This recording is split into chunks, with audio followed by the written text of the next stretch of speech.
Ahmedabad municipal corporation દ્વારા ચોમાસા પહેલા પાઇપલાઇન અને ડ્રેનેજ વ્યવસ્થાને લઈને દાવા કરવામાં આવે છે, પરંતુ વસ્ત્રાલ વિસ્તારની વાસ્તવિકતા સામે આવી છે।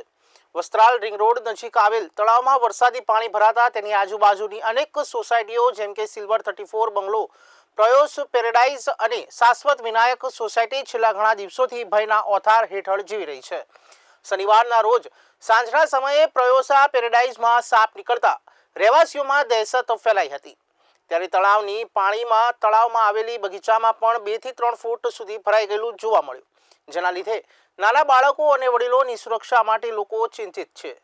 વરસાદ આ જ રીતે ચાલુ રહ્યો તો સોસાયટીઓમાં પાણી ઘૂસે તેવી પૂરી શક્યતા છે, એવું સ્થાનિક રહેવાસીઓએ જણાવ્યું હતું। ત્યારે એએમસી દ્વારા પશ્ચિમ મેગા ડ્રેનેજ લાઇનના દાવા તો ઘણી વખત થયા છે, પણ સ્થળ પર વરસાદી તકલીફો એ દાવાઓને ખોટા સાબિત કરી રહ્યા છે।